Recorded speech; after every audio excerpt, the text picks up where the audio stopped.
Hello students, मैं Jitesh Parashar physics faculty और आपका सबसे चहीता चैनल नोस्ट्रम स्टडी पॉइंट, जिसका मतलब है रामबाण।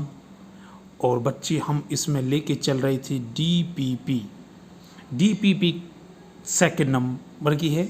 इस डीपीपी नंबर 2 में क्या है, हम टॉपिक करंट इलेक्ट्रिसिटी का लेके चल रहे थे। आपको याद है, जो ये मैं डीपीपी करा रहा हूँ ये चैप्टर वाइज है, और जब संडे को जो डीपीपी होगी वो मिक्स होगी, मतलब पेपर के अकॉर्डिंग होगी, जिसमें 25 क्वेश्चन होंगे कंप्लीट फिजिक्स से, और ये चैप्टर वाइज होगी। सोचो, चैप्टर वाइज अगर आपको डेली प्रैक्टिस पेपर मिलता है और अगर ऐसी 20-25 वीडियो मिले तो आपको सोचो कितने क्वेश्चन होंगे।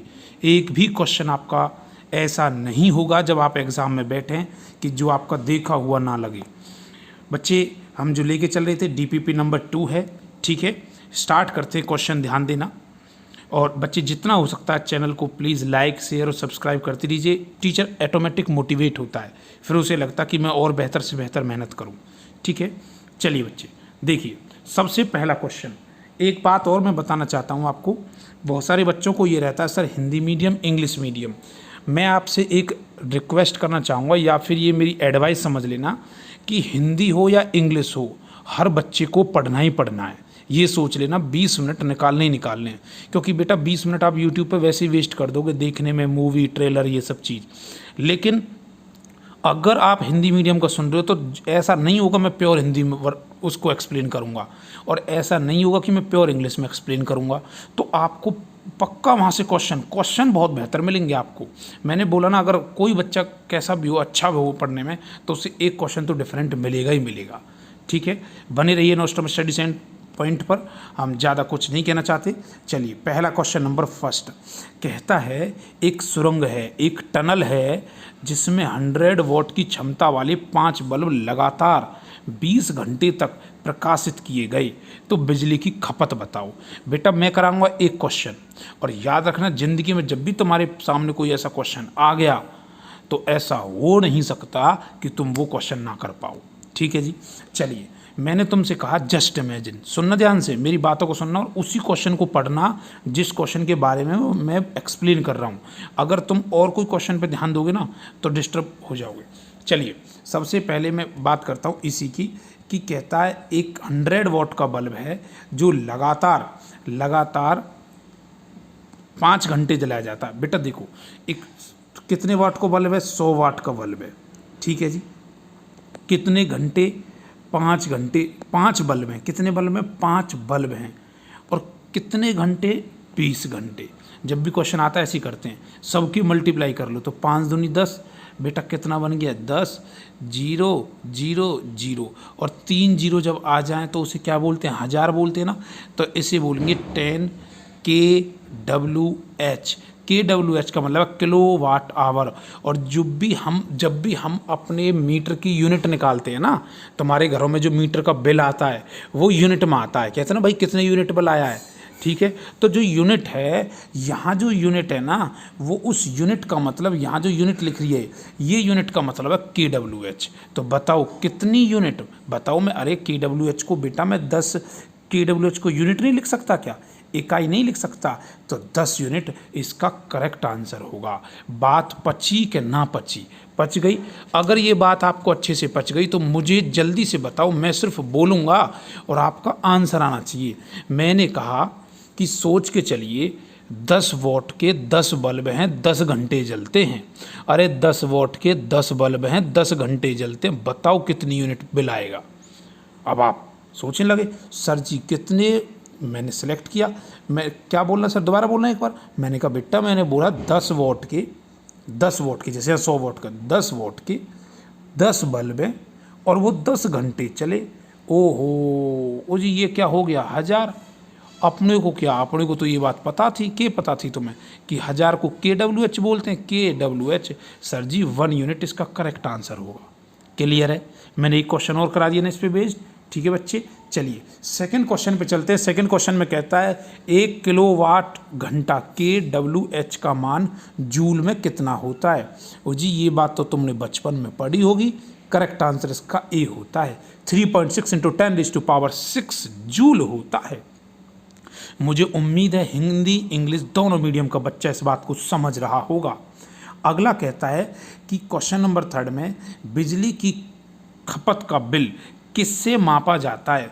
मतलब बिजली जो होती है, इलेक्ट्रिसिटी कंज्यूम करी जाती है, वो किस में मेजरमेंट की जाती है। वॉटेज, वॉटेज ऐसे लिख रहा है WATTAGE, वॉटेज, वोल्टेज, ओम या एम्पियर। तो तुम क्या जवाब देंगे? सर ओम हो नहीं सकता। बेटा क्वेश्चन बहुत अच्छे हैं, PCS लेवल तक के क्वेश्चन है, इन्हीं को क्वेश्चन रिपीट करती है। कोई भी लोअर जो होता है जैसे ND हो गया या फिर आपका एयरफोर्स नेवी हो गया, ऐसे क्वेश्चनों को रिपीट करते हैं। ठीक है, ओम हो नहीं सकता, रेजिस्टेंस की होती है। एम्पियर बताना किसकी होती है? करंट की होती है। ऐसा हो नहीं सकता कि एम्पियर हो जाए, ऐसा हो नहीं सकता कि ओम हो जाए, ऐसा हो नहीं सकता कि वोल्टेज हो जाए, क्योंकि वोल्टेज किसकी है? विभव की है। विभव मतलब पोटेंशियल की है। बात समझ आई? अच्छा, एक बात और बोले जाऊँगा मैं, बिजली की खपत की बात करी ना इसने। पता है किसके घर में बिजली आती है? बिजली बेटा उसके, बताओ वोल्टेज, जिसके घर में वोल्टेज, तुम्हारे घर में वोल्टेज आ रही है। जस्ट इमेजिन, सुनो सुनो, जस्ट इमेजिन करो, तुम्हारे घर में वोल्टेज है, पड़ोसी के घर में करंट आ रहा है। बताना किसके घर जाना सही रहेगा? मैं किसके घर आऊँ कि वहाँ पार्टी करें, DJ भी चल जाए, लाइट भी जल जाए, फैन AC सब चले? वोल्टेज वाले के घर आऊँ, तुम्हारे घर, या पड़ोसी के घर, करंट वाले के घर? असली पूछो ना भाई साहब, तो मुझे पूछोगे तो मैं तो किसी के घर नहीं आने वाला। क्यों? क्योंकि दोनों के घर पे कोई भी इंस्ट्रूमेंट जलेगा ही नहीं, ना पंखा, लाइट, ट्यूबलाइट, कुछ भी नहीं, ना DJ, कुछ भी नहीं चलेगा। क्यों? मैं उसके घर में जाऊंगा जिसके घर पे ये दोनों होंगे। इसी को बोलते हैं पावर, शक्ति। P=V/I। बात पची का नहीं पची? तो अगर तुमसे कोई पूछे घर में भैया वोल्टेज या करंट है, भैया नहीं, हमारे घर में तो वोल्टेज और करंट दोनों ही आती है। बात समझ आई? तभी पावर बोलते हैं। और पावर किस में मेजरमेंट की जाती है? वॉट में। पता है ना ये बात? तो वोल्टेज बोल दिया इसका आंसर। ओ जी, क्वेश्चन हो गया। चलो चलो चलो, क्वेश्चन नंबर 4 कहता है, क्वेश्चन नंबर 4 में बहुत अच्छा क्वेश्चन है। कहता एक मकान में, तुम्हारे मकान में, सुनो सुनो, तुम्हारे मकान में दो बल्ब में से एक बल्ब जो है, 2 बल्ब लगे हुए थे ऐसे ऐसे करके, ऐसे ऐसे, और ये देखो, इस पर थोड़ी तकलीफ होती है, लेकिन आप समझदार हो, कंटेंट अच्छा मिलना चाहिए। बच्चा तो 3 टप्पड़ में पड़ जाता है अगर बेहतर पढ़ाई हो तो, बाकी तुम समझदार हो। चलिए जी, एक बल्ब, कहता है एक बल्ब, 2 बल्ब लगे हुए हैं, एक ये रहा, तुम्हारे घर के अंदर 2 बल्ब लगे हुए हैं, और ये वाला जो बल्ब है, एक बल्ब बहुत ज़्यादा चमक रहा था, ठीक है, और एक बल्ब जो था वो, ये थोड़ा सा ऐसे ले लेते हैं, चलिए, एक बल्ब था वो हल्का सा चमक रहा था बस, ठीक है। तो कहता है इन दोनों में से किस बल्ब का उच्चतर अवरोधक होगा? Which one has the highest resistor? Resistor किसका ज़्यादा होगा? ऑप्शन है आपके पास। क्वेश्चन समझ आया बेटा? एक मकान में 2 बल्ब लगे हुए थे, एक बहुत चमक रहा था, एक कम चमक रहा था, तो बताइए किसका उच्चतर अवरोधक होगा, किसमें सबसे ज़्यादा हाईली रेसिस्टेंस होगा? अगर मुझे पूछो तो मैं तो करेक्ट आंसर कहूँगा ये वाला, ऑप्शन ए सही आंसर है इसका। पढ़ने की भी ज़रूरत नहीं है आगे। मंद रोशनी वाले बल्ब में हाई रेजिस्टेंस होगा, यहाँ रेजिस्टेंस हाई होगा। क्यों होगा? क्योंकि रेजिस्टेंस हाई होगा, करंट कम जाएगा, इसलिए वो उसको जो इंटेंसिटी होती है वो कम होती है। अच्छा, इसमें वैसे भी ऑप्शन बता देता हूँ पूरे, पहले कंप्लीट ऑप्शन क्या है देखो ध्यान से। कहता है अधिक रोशनी वाले बल्ब का दोनों में समान रेजिस्टेंस रहेगा, या रोशनी जो होती है, इंटेंसिटी जो होती है वो डिपेंड नहीं करती रेसिस्टर पर। ये सारी की सारी बातें गलत हैं। करेक्ट आंसर है ऑप्शन ए। ऑप्शन ए इसका सही आंसर। मंद रोशनी वाले का जो लाइट जिसकी कम थी उसका रेसिस्टेंस ज़्यादा होगा, उच्चतर होगा। क्लियर है जी बात बच्चे? मैं क्वेश्चन समझा रहा हूँ, समझ पा रहे होंगे आप अच्छे से। ओहो, क्वेश्चन नंबर 5 पूछ लिया। कहता है विद्युत चालकता। देखो इस क्वेश्चन में गलती है, और बच्चा वही नवज पकड़ पाएगा जिसने मेरा लेक्चर लिया हो। विद्युत चालकता, ओहो, चालक की बहन चालकता, मतलब कंडक्टेंस की बहन कंडक्टिविटी, इंग्लिश में इसे कहते हैं कंडक्टिविटी। क्या कहते हैं? कंडक्टिविटी। तो कंडक्टिविटी की यूनिट बताओ बेटा, कंडक्टिविटी किसका रेसिप्रोकल है? बताना, कंडक्टिविटी किसका रेसिप्रोकल है? रेसिस्टिविटी का। और रेसिस्टिविटी की यूनिट क्या होती है वो तुम्हें पता ही है, ओम मीटर। तो क्या बननी चाहिए? Ohm inverse, metre inverse. Clear है? अच्छा, ओम इनवर्स को हम क्या कहते हैं? महो कहते हैं कि नहीं कहते? तो इसमें मैं बात करूं सर, ऑप्शन सी इसका सही होना चाहिए, लेकिन महो मीटर इनवर्स आएगी। क्लियर है? या तो इस क्वेश्चन में से ये विद्युत चालक करना पड़ेगा, सिर्फ चालक मतलब कंडक्टेंस, तब तो महू ठीक है। क्वेश्चन सही है तो इसके अकॉर्डिंग ऑप्शन गलत है, महो मीटर इनवर्स। क्लियर है? जिन बच्चों ने लेक्चर लिया होगा वो ये समझ गए होंगे, हाँ पे बिल्कुल सही बोल रहे हो सर। चलिए क्वेश्चन नंबर 6 की बात करते हैं। जिन पदार्थों में अनंत विद्युत प्रतिरोध होते हैं, इनफानाइट रेजिस्टेंस होते हैं। अजी इनफानाइट रेजिस्टेंस का मतलब है इतने रेजिस्टेंस लगा दो, इतने रेजिस्टेंस लगा दो भाई करंट चल ही ना पाए। बात समझ आई? इतने रेजिस्टेंस लगा दो कि करंट चल ही नहीं पाए, तो भाई वो तो विद्युत रोधी बन जाएगा ना। नहीं समझे अंग्रेज मीडियम इंग्लिश लोग? इंसुलेटर बन जाएगा। क्या बन जाएगा? इंसुलेटर। चालक नहीं, ना प्रतिरोध, ना ये। करेक्ट आंसर इसका रहेगा ये, क्योंकि उसमें से विद्युत रोधी बन जाएगा, विद्युत पास नहीं करेगी, इंसुलेटर बन जाएगा। ठीक है जी। चलिए क्वेश्चन मुझे जैसे मिलेंगे इंग्लिश मीडियम हिंदी मीडियम में दोनों तरह के लाऊंगा क्वेश्चन, ये नहीं देखूंगा किस में क्या है।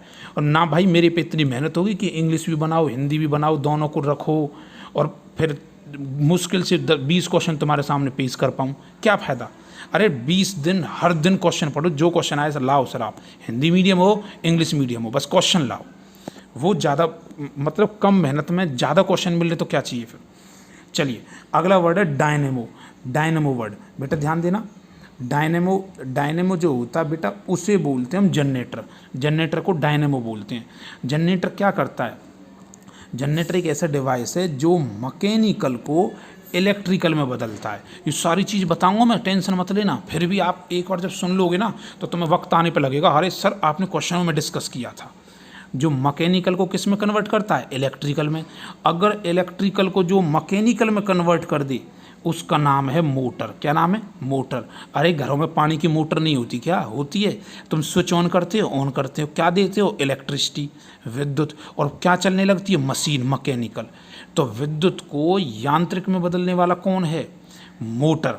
लेकिन जनरेटर क्या करता है? देखो जनरेटर एक मशीन है और आप जनरेटर को जैसे चलाओगे तो जो यांत्रिक था, जो मशीन थी, उसमें किस में बदल गई? विद्युत में। और तुम्हारे घर में ब्याह शादी फंक्शनों में काम आता है। बोलो बात पची कि ना पची? अच्छे से पच गई ना।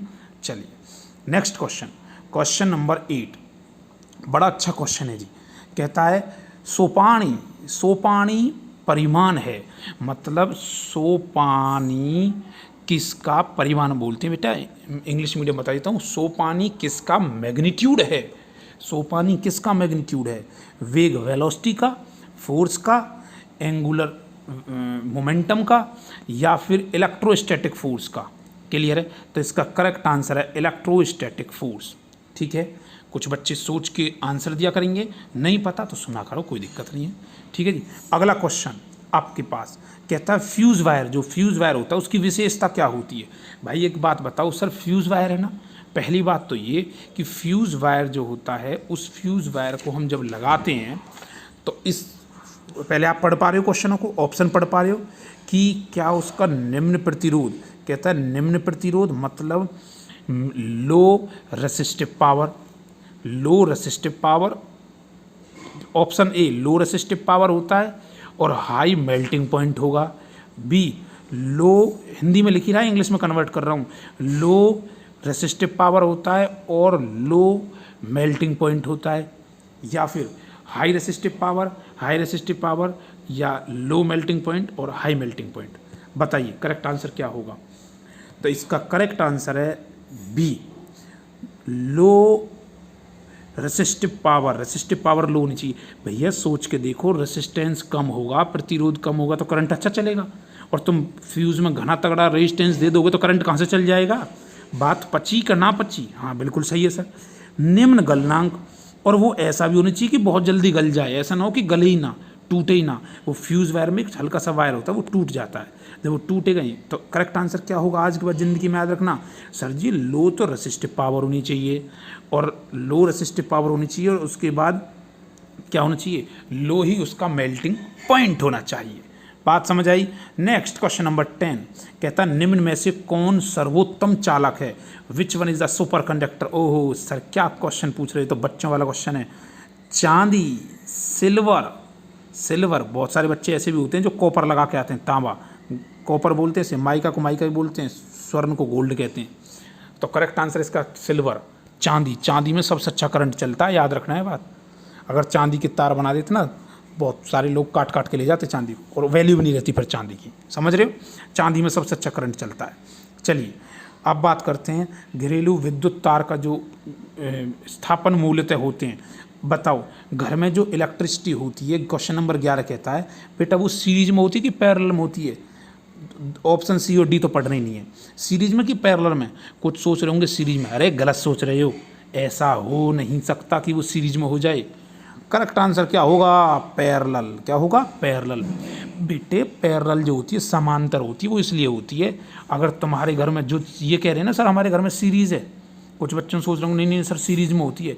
अगर तुम्हारे घर में बेटा सीरीज में होती ना तो लैट्रिन का बल्ब जलाते, एसी पंखा कूलर सब बंद, सब के सब जलने लगते, वो बंद करते तो सब बंद हो जाते। बात समझ आई। सीरीज का मतलब होता है सब जुड़े होते हैं एक पाथ में। आपने शादियों में देखे होंगे बहुत सारे बल्ब लगे होते हैं, वो सीरीज में होते हैं, ठीक है। आजकल उन्हें पैरेलल में लगाने लगे हैं, क्यों? क्योंकि बीच में जब एक बल्ब खराब हो गया ना तो पूरी लड़ी खराब हो जाती थी। आपने लड़ी भी देखी होंगी, एक बल्ब खराब तो सब खराब। तो हमारे घरों में जो होता है पैरेलल होता है, हर किसी का अपना अपना भाई अलग अलग कनेक्शन है, समझ रहे हो। चलिए बहुत अच्छा, अगला क्वेश्चन बहुत बेहतरीन क्वेश्चन आपके पास है स्क्रीन पर। क्वेश्चन नंबर 12 भाई ट्यूबलाइट में कौन सी गैस भरी होती है। छोटे लेवल पे तो ये बताया जाता है कि बेटा नियोन और आर्गन भरी होती है, लेकिन ये क्वेश्चन अच्छा लेवल का है। जब अच्छे लेवल का क्वेश्चन है तो बताओ नियोन और आर्गन तो होगी, अब इसमें से भी कौन सी होती है। करेक्ट आंसर है इसमें आर्गन होती है। आर्गन तो होती है लेकिन उसके साथ और भी होती है, सोडियम वेपर होती है, मतलब सोडियम की वेपराइजेशन होती है, या मर्करी होती है। मरकरी आप जानते हो पारिक से होती है मरकरी। तो करेक्ट आंसर है बेटा इसका सी। याद रखना आर्गन के साथ मरकरी के वेपर भी होते हैं। उसमें रॉड को तोड़ते हो, ट्यूबलाइट को ऐसे धुआं सा जो निकलता है ना गैस टाइप में, हाँ वो आर्गन के साथ मरकरी के वेपर भी डाला जाता है उसमें। क्लियर है जी। चलिए क्वेश्चन नंबर 13 आपके पास स्क्रीन पर, कहता बहुत अच्छा क्वेश्चन है। चलिए इस क्वेश्चन को मैं एक्सप्लेन करता जाऊँगा बेटा, इस पे आपके पास पेज पे, ठीक है, और पेज पे एक्सप्लेन करूँगा और ध्यान सुनना इस क्वेश्चन को। पेज पे एक्सप्लेन करने के दौरान देखिए जी बेटा क्वेश्चन को फोकस करना क्वेश्चन नंबर 13 पे, क्योंकि ये थोड़े से यहाँ दिक्कत आएगी मुझे पूरा बताने में। देखो कहता है यदि आर रेजिस्टेंस है जिसे पिघलाया जाता है, आर नाम का कोई तार का रेजिस्टेंस था, पिघलाया जाता है और उसे उसकी लंबाई के आधे भाग तक पुनः ढाला जाता है।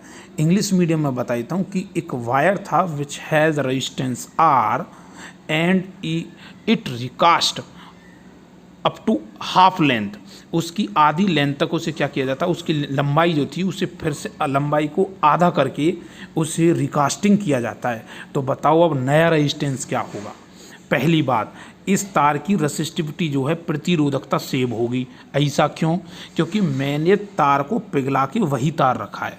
बेटा रेसिस्टिविटी तब बदलती है, प्रतिरोधकता तब बदलती है जब एक वायर हो और दूसरा कोई और वायर हो, समझ रहे हो। वायर वही है तो रेसिस्टिविटी सेम है, ठीक है। अब मुझे एक बात बताओ, अगर मैं इस बात को बोलने लगूँ तो सुनना ध्यान से। आर जो रेसिस्टेंस है आर, अब सिर्फ जहाँ लिखूँ ना मैं उसको ध्यान देना बस, और क्वेश्चनों पे ध्यान मत देखना इधर उधर। देखो कहता है ये वायर था आर, बताओ R is equal to rho L upon A होता है कि नहीं होता? होता है ना। R is equal to rho L upon A होता है। और इस कंडीशन में अगर आर ओल्ड की बात करूं मैं, ओल्ड जो है वो क्या है, रो एल अपॉन ए तो है, ठीक है सर, ठीक है। अच्छा एल डैश जो थी वो नई लेंथ कितनी हो गई सर जी, ओरिजिनल लेंथ की आधी होगी, L/2 हो गई, L/2 हो गई, लेकिन उसका वॉल्यूम तो सेम ही है ना भाई, जितना वो पिघलाई थी उतना ही तो है, लेकिन उसे आधा कर दिया, लंबाई को आधा कर दिया, कोई बड़ी बात नहीं, वॉल्यूम तो सेम है ना, आयतन उसका सेम है। जब वॉल्यूम सेम है तो मैं लिख सकता हूँ कि जो वॉल्यूम को एरिया इंटू लेंथ लिखते हैं, एरिया इंटू लेंथ लिखते हैं नहीं लिखते? लिखते हैं, सुनते चलना साथ साथ, एरिया इंटू लेंथ। अच्छा वॉल्यूम सेम है तो नया क्या था ए डैश, नई लेंथ क्या थी एल डैश, समझ पा रहे हो, ठीक है। और ये जो एल डैश थी, ये एल डैश कितनी बन गई थी, लेंथ की आधी बनी थी ना। अच्छा तो बताओ यहाँ से अगर मैं निकालने लगूँ कि आप यहाँ जब निकालोगे तो इस कंडीशन में आपको एल डैश की वैल्यू पुट कर दें।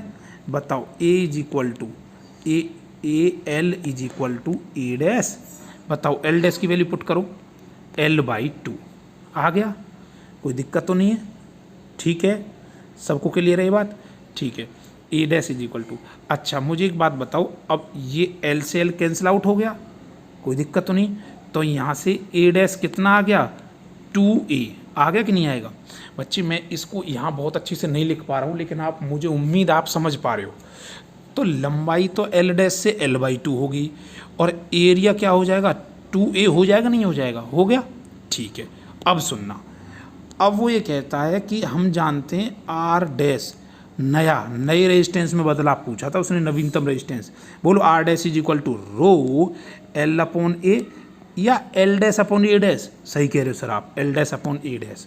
अच्छा बेटा बताना, L डैश कितना था, L डैश तो हो गया L/2 और एरिया कितना था 2A, हो गया कि नहीं हो गया, और ये 2 इसके नीचे आ जाएगा, तो बताओ R dash is equal to क्या आ गया, रो ही रहेगा, देखो रो ही रहेगा, L और ये 2 नीचे जब आएगा, इसके नीचे आएगा तो 4A बनेगा कि नहीं बनेगा। पहले एक बात बताओ, ये बात पची कि नहीं पची, पच गई, ये बात पच गई। अब मुझे एक बात बताइए, जब ये बात आपको पच गई तो रो LA ये क्या था, ये R था कि नहीं था, R is equal to rho L/A। तो बेटा मैं ये लिख सकता हूँ कि जो R डैश है वो 1/4 बन गया किसका ओरिजिनल R का, क्लियर है। तो R/4 इसका करेक्ट आंसर है। और एक बात सुन लेना, बिल्कुल भी टेंशन मत लेना, ये क्वेश्चन जब मैं बोर्ड पे जब मैं लेक्चर दूंगा, ये करा रहा हूँ DPP लेक्चर दूंगा तो उसमें बहुत अच्छे से कराऊंगा, ठीक है बच्चे, समझ पा रहे हो। चलिए जी अगला क्वेश्चन नंबर 14 कहता है कि CFL और LED में क्या अंतर है। भाई CFL जो होती है, सुनना क्वेश्चनों को पढ़ते हैं, CFL जो होती है वो पैरा वाष्प और संदीपक होती है बेटा, फिलामेंट्स जलने वाली होती है और इसमें मरकरी वेपर्स होते हैं, ये CFL के लिए ये बात सही है बिल्कुल, ठीक है। कहता है LED जो है, LED क्या है, LED अर्धचालक है, मतलब LED सेमीकंडक्टर होती है, ये बात भी ठीक है। कहता है, और एक बात बताऊँ, LED ज़्यादा बेहतर है हमारी CFL से, क्यों, एक तो इसकी खपत कम है, किसकी, LED की खपत कम है, मतलब कंज्यूम कम करती है। उम्र भाई साहब इसकी उम्र 20 साल तक होती है, LED की कीमत 98 रुपये और उम्र 20 साल, ठीक है, तो LED ज़्यादा बेहतर होती है। अच्छा कहता है CFL की औसत जो जीवन काल LED के लैंप से बहुत अधिक होता है, गलत बोल रहा है सर, सेकंड, समझ पा रहे हो, LED लैंप की तुलना में CFL कम ऊर्जा सक्षम करता है, ये बात सही है। तो पहला और तीसरा पॉइंट सही है, तो इसका करेक्ट आंसर है C, केवल फर्स्ट एंड थर्ड। बात समझ आई, ठीक है जी। अगला क्वेश्चन नंबर 15 कहता है किसी अर्धचालक का प्रतिरोध गर्म करने पर, किसी भी सेमीकंडक्टर को जब गर्म करते हैं तो उसके रेजिस्टेंस पे क्या फ़र्क पड़ता है। करेक्ट आंसर वो घट जाता है। सारे क्वेश्चनों को ढंग से बताऊंगा भी, लेकिन अभी भी बता रहा हूँ, सुनोगे तो मैं याद आऊँगा कि हाँ सर ने कुछ क्वेश्चन कराए थे। अगला क्वेश्चन नंबर 16 आपके पास स्क्रीन पर कहता है कि कोई प्रतिरोध है, देखिए इधर, कहता है रेजिस्टेंस R, N वायर दे रखे हैं, उन्हें N हिस्से में काटा जाता है, बराबर हिस्सों में, फिर उनको सबको पैरेलल जोड़ा जाता है, समांतर क्रम। तो बताइए नेट रेजिस्टेंस कितना होगा। तो बेटा आपने पढ़ा होगा इंटरनल रेजिस्टेंस होता है एक सीरीज़ में, पैरेलल में, तो वहाँ से जो वैल्यू निकल के आती है वो आती है, इसका करेक्ट आंसर है D, R/N²। अगर एक वायर को N हिस्सों में तोड़ा जाए अलग अलग समान, तो R/N²। क्लियर है जी। आ जाइए फ्लेमिंग के रूल की बात करते हैं। एक होता फ्लेमिंग का लेफ्ट हैंड रूल और एक होता बच्चे फ्लेमिंग का राइट हैंड रूल। फ्लेमिंग के लेफ्ट हैंड रूल में देखो अंगूठा, मैं इसको बहुत अच्छे से वीडियो में बता देता मैं आपको, और बताऊंगा, टेंशन मत लेना जब मैं मैग्नेटिक कराऊंगा।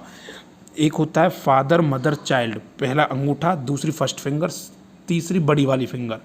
तो अब सुनो, जैसे मैं बोल रहा हूँ, सुनना ध्यान से, सुनना सब के सब, ऐसे करके देखो जैसे मैं कर रहा हूँ। अंगूठे को पकड़ो, अंगूठे को बोलते हैं फोर्स। क्या बोलते हैं? फोर्स, बल। कौन सा तुमने पकड़ रखा? लेफ्ट को पकड़ना। अरे इसने पूछा जरूर दायां, पूछा है इसने दायां, लेकिन तुम बायां पकड़ो पहले। इस फ्लेमिंग बाबा के 2 नियम थे, एक दायां नियम और एक बायां नियम। पहले पकड़ो तुम बायां, पकड़ लिए बायां, बायां मतलब उल्टा पकड़ो, फोर्स। अंगूठे को पकड़ क्या बोल रहे हो तुम? फोर्स सर, बल। अच्छा, पहली वाली फिंगर पकड़ बोलो एम। एम मतलब, एफ मतलब फादर, फोर्स था। ये जो पहली फिंगर है इसको एम मतलब मदर, एम मतलब मैग्नेटिक फील्ड, हिंदी में से बोलते हैं चुंबकीय क्षेत्र, मैग्नेटिक फील्ड। क्लियर है? अच्छा, जो दूसरे नंबर की फिंगर है, उंगली है बड़ी वाली, वो होती है करंट। क्या होती है? करंट। ये तो थे उल्टे हाथ का नियम, और सीधे हाथ के नियम में बस इतना ही फर्क है। जो ये बड़ी वाली फिंगर थी, बताना क्या थी? ये करंट थी ना, ये विद्युत धारा थी ना बेटा। सीधे हाथ में ये करंट ना होकर इंड्यूस्ड करंट बन जाता है। क्या बन जाता है? Induced current. क्या बन जाता है? Induced current. इंड्यूस्ड करंट का मतलब क्या है? इंड्यूस्ड करंट का मतलब क्या है? इंड्यूस्ड करंट का मतलब है वो जो बनता है वो प्रेरित धारा बन जाता है। क्या बन जाता है? प्रेरित धारा। तो करेक्ट आंसर है इसका सी। ठीक है, बात समझ आई? इंड्यूस्ड करंट, ये फर्क है बस। लेफ्ट में करंट रहता है तो राइट में क्या बन जाता है? वो करंट ना होके क्या बन जाता है? इंड्यूस्ड करंट बनता है। क्या बनता है? Induced current. ठीक है, बात समझ आई? और इसको थोड़ा सा समझने के लिए आप चाहो तो आज मेरा स्टेटस देख सकते हो। आज मैं एक स्टेटस लगाऊंगा और मेरा व्हाट्सअप स्टेटस देखना, आपके लिए लगाऊंगा ये चीज़। ठीक है, मेरा नंबर है 9992243442। उस पर स्टेटस देखना, आज आपके लिए एक स्टेटस लगाऊंगा जिससे आप इंड्यूस्ड करंट को समझ पाओ। ठीक है जी।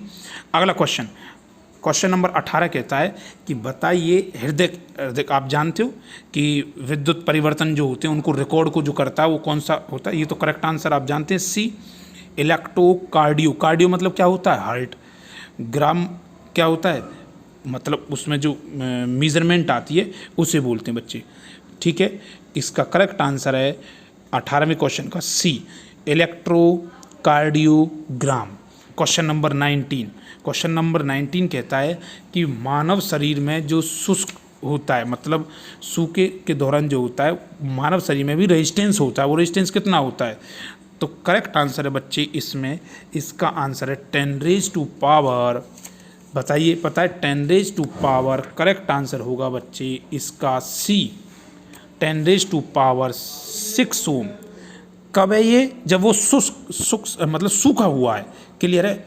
अच्छा, अगर ये नम होता, मानव शरीर में नम का भी होता है और ये होता नम के केस में, नम समझ रहे हो? नमी जब होती, ये तो सूखा हुआ है, सूखे हुए में कितना 10⁻⁶ ओम, और नम जब है, नमी है उसके अंदर, मॉइस्चराइज है, तो कितना है? 10⁻², गीले बॉडी का। ठीक है जी, बहुत अच्छा क्वेश्चन था। और लास्ट क्वेश्चन आपके पास, सेकंड लास्ट क्वेश्चन, ट्रांसफॉर्मर क्या है? ट्रांसफॉर्मर बेटा, एक यह बात याद रख लेना, जिंदगी में याद रख लेना ये बात। आज कभी कोई बोले तो उसे तुरंत सुना देना, अगर कोई गलत बोले तो। ट्रांसफॉर्मर एक ऐसा डिवाइस है जो हमेशा ही एसी पे काम करता है। किस पे काम करता है? एसी पे, हमेशा ही एसी पे काम करता है। तो बताओ, एसी डीसी है सर? काटो। ऑप्शन बी काटो, डीसी कहाँ से आ गई? ऑप्शन सी काटो। एसी पे काम करता है। ये एसी के वोल्टेज को कम ज़्यादा और करंट में चेंज लाता है। करंट और वोल्टेज में ही चेंज लाता है, कम ज़्यादा करता है। एक स्टेप अप होता है, एक स्टेप डाउन होता है। ये मैं वक्त आने पे बताऊंगा। समझ रहे हो? करेक्ट आंसर इसका क्या होगा? इसका करेक्ट आंसर होगा बच्चे डी। ठीक है, डी। अच्छा, अगला क्वेश्चन और लास्ट क्वेश्चन इस सीरीज का कहता है प्रत्यावर्ती जो विद्युत धारा होती है को दृष्टि धारा में, मतलब सीधी बात कह रहा है सर जी, एसी को डीसी में कौन कन्वर्ट करता है? अरे एसी को जो डीसी में कन्वर्ट करता है उसका नाम होता है रेक्टिफायर। क्या नाम होता है? रेक्टिफायर। एसी को डीसी में कौन कन्वर्ट करता है बेटा? रेक्टिफायर, मतलब दृष्टि धारा में। और डीसी को एसी में फिर कौन करेगा? तो इसका नाम है इन्वर्टर। क्या नाम है? इन्वर्टर। कई बार पूछे हुए क्वेश्चन है। एसी को डीसी में कौन कन्वर्ट करता है? रेक्टिफायर। डीसी को एसी में कौन कन्वर्ट करता है? इन्वर्टर। क्लियर है? क्वेश्चन 21 थे, आंसर लास्ट में दे रखिए। और बने रहिए बच्चे, आपका सबसे चहेता channel nostrum study point YouTube channel है बेटा, इसे लाइक शेयर सब्सक्राइब करिए मैक्सिमम टू मैक्सिमम, ठीक है। टीचर मेहनत करता है आपके लिए, और अपना ख्याल रखिए, ध्यान रखिए। जय हिंद स्टूडेंट्स।